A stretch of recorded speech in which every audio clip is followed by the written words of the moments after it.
Dabhoi Miyagam Karjan railway લાઇનનો ભવ્ય પ્રારંભ. નેરોગેજનું સ્થાન હવે બ્રોડગેજ લીધું. ડભોઈ પશ્ચિમ રેલવેના વડોદરા વિભાગ દ્વારા વિસ્તારમાં લોકોની લાંબા સમયની પરીક્ષાનો અંત આવ્યો છે. પ્રતાપનગરથી વાયા ડભોઈ થઈ મિયાગામ કરજણ સુધીની ડેમુ ટ્રેન સેવાનો આજથી વિધિવત પ્રારંભ કરવામાં આવ્યો છે. ભવ્ય લોકાર્પણ સમારોહમાં ઐતિહાસિક ક્ષણના સાક્ષી બનવા માટે ડભોઈના ધારાસભ્ય શૈલેષ મહેતા સોટા, વડોદરા વિભાગના ડીઆરએમ રાજુ ભડકે સહિતના ઉચ્ચ રેલવે અધિકારીઓ અને સ્થાનિક અગ્રણીઓ ઉપસ્થિત રહ્યા હતા. મહાનુભાવો દ્વારા ટ્રેનને લીલી ઝંડી બતાવી પ્રસ્થાન કરવામાં આવ્યું હતું. નેરોગેજ ટુ બ્રોડગેજ એક નવો યુગ રૂપાંતરિત. વર્ષોથી કાર્યરત નેરોગેજ લાઇનને બ્રોડગેજમાં રૂપાંતરિત કર્યા બાદ તમામ જરૂરી સેફ્ટી ટેસ્ટિંગ પૂર્ણ કરી આ જનસેવા જનતા માટે ખુલ્લી મુકાઈ છે. એક તબક્કે જે નેરોગેજ માટેનું એશિયાની સૌથી મોટું સેન્ટર કહેવાતું હતું એવું ડભોઈ કે 1816માં માનનીય મહારાજા સયાજીરાવ ગાયકવાડ તરફથી એની શરૂઆત કરવામાં આવી હતી ટ્રેનોની. આજે બ્રોડગેજમાં રૂપાંતરિત થયા પછી લોકોની જે લાગણી ને માંગણી હતી એને અનુરૂપ રેલવે તંત્ર દ્વારા આજે ડભોઈથી મિયાગામ કરજણ ને પ્રતાપનગરની ટ્રેનની શરૂઆત કરવામાં આવી છે. આનાથી યાત્રિકોની સાથે જે વિદ્યાર્થીઓ અભ્યાસ કરવા માટે અપડાઉન કરવા હોય એને પણ ફાયદો થશે, નોકરિયાત વર્ગોને પણ આનો લાભ મળશે અને જરૂરિયાત સંતોષાતે હમણાં કહેવામાં આવ્યું એમ રસ્તામાં કાયાવરોને જે તીર્થસ્થાનો છે એ તીર્થસ્થાનો પર જવા આવવા માટે પણ લોકોને આ ટ્રેન મદદરૂપ થશે. એટલે હું આ વિસ્તારના તમામને અભિનંદન આપું છું, શુભેચ્છા પાઠવું છું.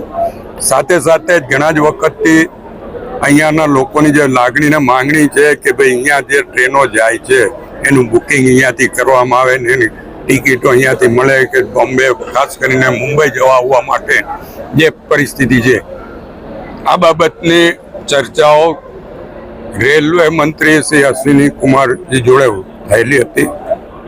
આપણા સાંસદ શ્રી જસુભાઈ રાઠવાએ પણ આની રજૂઆત કરી હતી. અમારી મિટિંગમાં પણ અમે આ બાબતમાં ચર્ચા કરી હતી ને એમના તરફથી જે પોઝિટિવ રિપ્લાય મળ્યો હતો તે વખતે એમણે સૂચના આપી હતી.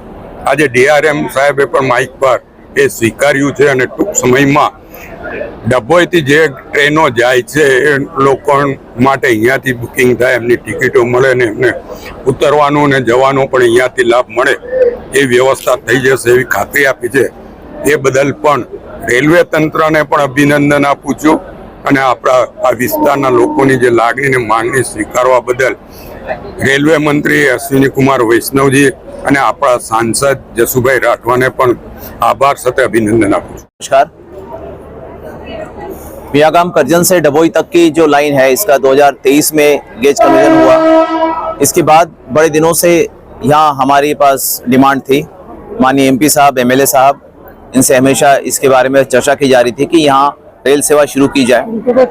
इस सेक्शन को स्ट्रेंथन करने के लिए और स्पीड बढ़ाने का कार्य चल रहा था, इसलिए कुछ इसमें डिले हुआ. बट काफ़ी अथक प्रयासों से, रेल कर्मचारियों के प्रयासों से ये सेक्शन रेडी किया गया और आज ये ट्रायल रन होके ये सर्विस जो है डभोई से दोनों तरफ जाएगी. डभोई से हमें मियागाम का रास्ता मिलेगा, मियागाम करजन का, और डभोई से ट्रेन प्रतापनगर भी जाएगी. तो ये तीनों जगह के जो कर्मचारी है, विद्यार्थी है, उनके लिए एक्सेस बन पाएगा और ये सर्विस रेगुलर होगी. और इसके बाद जब हमारी गाड़ियाँ इंदौर तक पहुँच जाएगी, धार से इंदौर जो है अगले 2 साल में इसका टारगेट है. फिर मेन गाड़ियाँ भी, मेनलैंड की गाड़ियाँ इंदौर से सीधा मुंबई जाने के लिए डभोई से जाएगी और डभोई बहुत ही इंपॉर्टेंट स्टेशन हो जाएगा.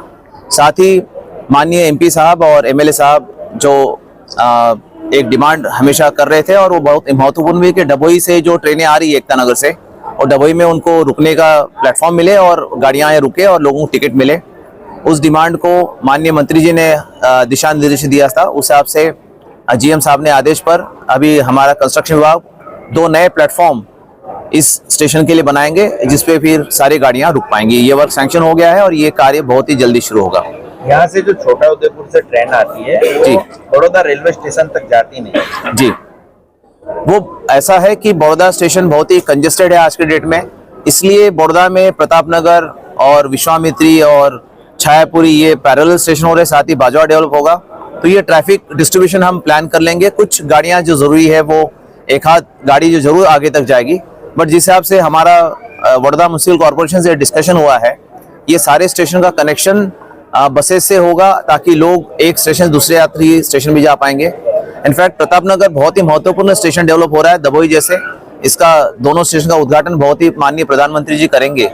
तो जो लंबी दूरी की गाड़ियां हैं जो साउथ और स्पेशली नॉर्थ में हमारे पटना की तरफ, दिल्ली की तरफ और वाराणसी की तरफ जाते हैं, सारी गाड़ियां अभी प्रतापनगर से शुरू होंगी। तो प्रतापनगर भी बड़ौदा जैसे ही बहुत ही महत्वपूर्ण स्टेशन बनने जा रहा है। धन्यवाद।